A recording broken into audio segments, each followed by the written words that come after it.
So hello guys, welcome back to this video. इसके first part में मैंने mitosis पूरा कंप्लीट किया था and now it's turn to complete meiosis in with in 10 minutes या कम, जितना कम टाइम में हो सके हम करेंगे, क्योंकि because this is a revision video and बहुत ही शॉर्ट में सब क्लियर होगा। सो आई होप माइटोसिस आपको बहुत अच्छे से समझ आया होगा। Now it's time to clear meiosis and in the end I will show you a mind map of the whole chapter so that you can revise quickly. So let's start it.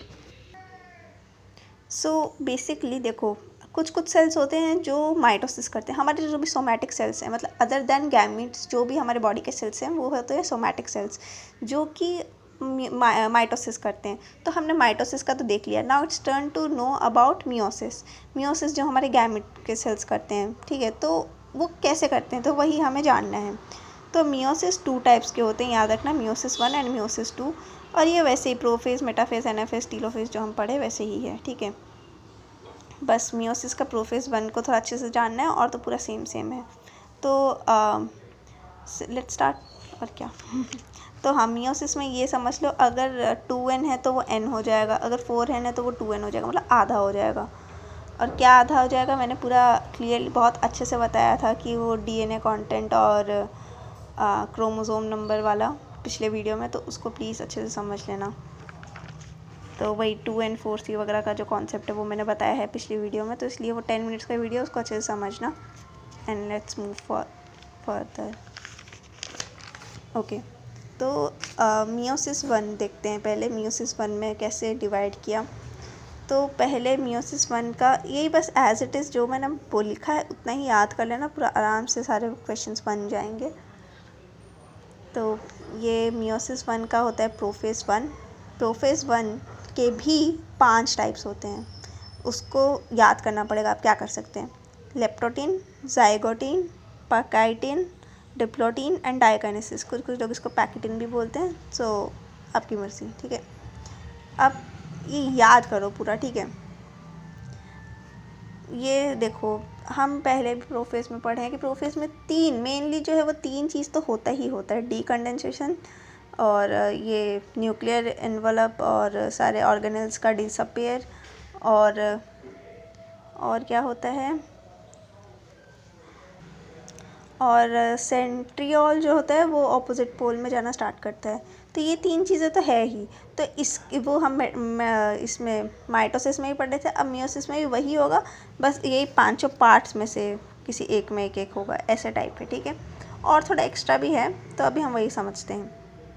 ये समझ लो बस, मतलब meiosis का अगर question आता ही है तो prophase 1 से ही आता है मैक्सिमम। तो इतना अगर यही पढ़ लो खाली, आगे कुछ पढ़ो भी मत तो भी हो जाएगा, पर हम कंप्लीट करेंगे क्योंकि आगे वैसे सच्ची में कुछ है नहीं, तो प्रोफेज 1 ही अच्छे से पढ़ना चाहिए, ठीक है। तो प्रोफेज 1 में फर्स्ट हम लेप्टोटीन पढ़ते हैं। लेप्टोटीन में क्या होता है, देखो कंडेंसेशन स्टार्ट हो जाता है, वही क्रोमोसोम में से पढ़े हुए थे, तो उसको कंडेंस किया जाएगा, तो कंडेंसेशन स्टार्ट हो जाता है। और इसके बारे में एक एनसीईआरटी में दिया गया है कि ये लाइट माइक्रोस्कोप के अंदर विजिबल होता है। बस ये 2 पॉइंट्स याद रखो, जो मैंने पॉइंट्स लिखे ना उतना याद रखना। तो लेप्टोटीन ख़त्म, बस ख़त्म।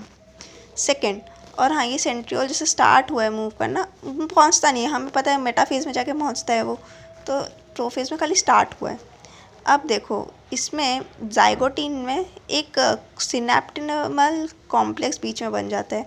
मतलब देखो, क्रोमोसोम है, ठीक है, उसके बीच में ये जैसे उसको जॉइंट करने के लिए कुछ है ना, तो उसको बोला जाता है सिनेप्टोनिमल कॉम्प्लेक्स या फिर सिनेप्सिस भी बोला जाता है, ठीक है।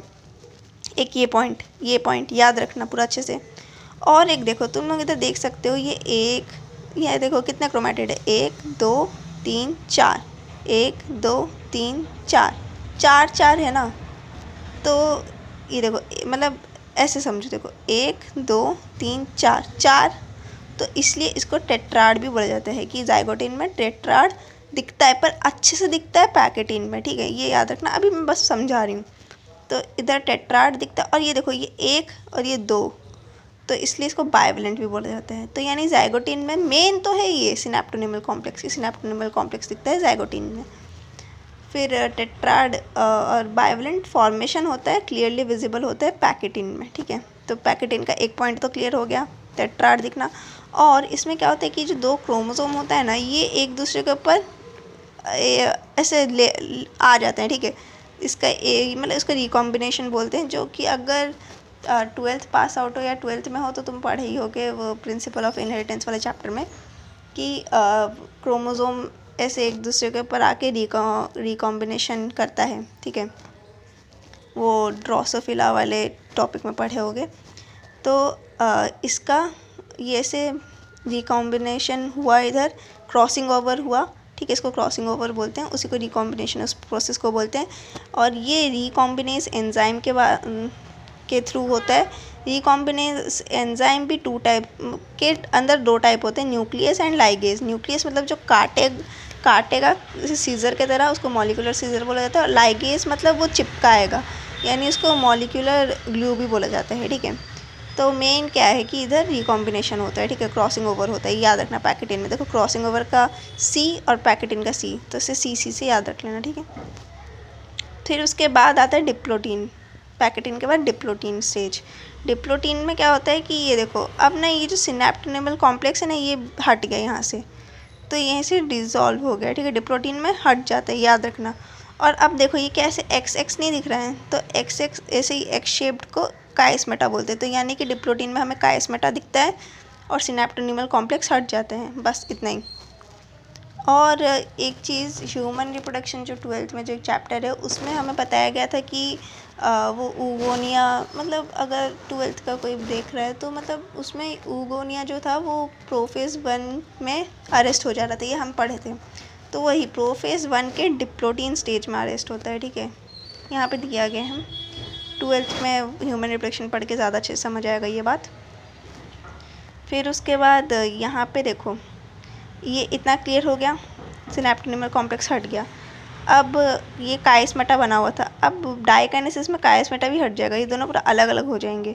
और न्यूक्लियर एनवेलप भी हट जाएगा, क्योंकि मैंने स्टार्टिंग में बताया था ना कि ऑर्गेनेल वगैरह सब हटेगा।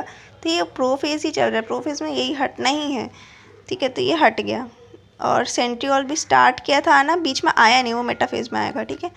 तो ये हुआ डाइकाइनेसिस में कि काइस्मेटा हट गया, न्यूक्लियर एनवेलप भी हट गया, सब हट गया पूरा। तो ये था पूरा प्रोफेज़ 1 का। नाउ अब आते हैं प्रोफेज़ 1 के बाद आता है क्या, मेटाफेज़ 1। तो मेटाफेज़ 1 में देखो, यहाँ पे 2 इक्वेटोरियल प्लेट बनेगा, क्योंकि देखो यहाँ पे 2 अलग अलग हो गया ना, तो अभी नहीं 2 का ऐसे प्लेट बनेगा, ठीक है। अब इसको ऊपर से, अब सेंट्रियोल बीच में ऑपोजिट पोल में आ चुका है, तो सेंट्रियोल ऐसे ऊपर की तरफ खींचेगा बाय स्पिंडल फाइबर्स, और ये इसको नीचे की तरफ खींचेगा। तो खींचने के बाद ये ऐसे देखो एनाफेज में आ गया, वही जैसे हम लोग माइटोसिस में पढ़े थे वैसे ही। फिर उसके बाद ये टीलोफेज बन जाएगा, जिसमें ये अलग अलग हो जाएंगे। बस टीलोफेज में उसमें क्या हुआ था कि डिसअपियर हो रहा था न्यूक्लियर मेम्ब्रेन, पर इसमें डिसअपियर नहीं होगा, डिसअपियर नहीं होगा, बल्कि आ जाएगा वापस, क्योंकि हम क्या पढ़े थे, प्रोफेज़ में डिसअपियर हो गया, टीलोफेज में आ जाएगा, तो ये आ चुका है, ठीक है। तो ये इसे डिवाइड करके 2 में आ गया टीलोफेज 1 में। देखो ये मैं दिखा दूँ माइटोसिस का जो मैंने समझाया था, देखो डीकंडेंसेशन, देखो इधर देखो, हाँ एक चीज़ डिफरेंट है कि यहाँ पे डीकंडेंसेशन होने लग जाएगा, वहाँ पे कंडेंस हो रहा था प्रोफेज में, फिर यहाँ पे डीकंडेंसेशन हो जाएगा। पर यहाँ पे ये वाले के टीलोफेज में डीकंडेंसेशन नहीं होगा, ये बस डिवाइड कर दिए। अब क्योंकि इसके बाद मियोसिस 2 आएगा, इसलिए डीकंडेंसेशन नहीं हुआ, वो उसके मियोसिस 2 के टीलोफेज में होगा डीकंडेंसेशन, ठीक है। तो ये पूरा वही माइटोसिस जैसे ही है, इसमें कुछ है नहीं। फिर अब आता है मियोसिस 2 का, प्रोफेज 2। तो उसमें भी वही 3 पॉइंट्स जो मैं बताई हूँ प्रोफेज का, वही हर जगह लिख देना, वही हर जगह आ जाएगा। फर्स्ट की सेंट्रियोल मूव करना स्टार्ट करेगा। सेकंड ये सारे ऑर्गेनेल्स और न्यूक्लियर मेम्ब्रेन डिसअपियर करेगा। एंड थर्ड की कंडेंसेशन स्टार्ट होगा, ठीक है। तो यही प्रोफेज 2 में भी वही है। फिर मेटाफेज में भी वही ऐसे अलाइन कर जाएंगे, देखो एक प्लेट में आ गए, अलाइन कर दिए, इक्वेटोरियल प्लेट में आ गए। फिर एनाफेज में दोनों उनको अलग अलग कर देगा, और टीलोफेज में फिर से डिवाइड हो जाएंगे। तो देखा जाए तो मियोसिस में टोटल 4 सेल्स बने, एक तो यहाँ पे 1 2, अब वही 1 2 डिवाइड करके यहाँ पे टोटल 4 बना दिए, ठीक है। तो याद रखना माइटोसिस से अगर एक सेल में माइटोसिस हुआ तो उससे 2 बनेंगे, और अगर एक सेल में मियोसिस हुआ तो उससे 4 और सेल बच्चे वाले सेल्स बनेंगे। ठीक है, तो बस और क्या, ये चैप्टर हुआ ख़त्म। Thank you.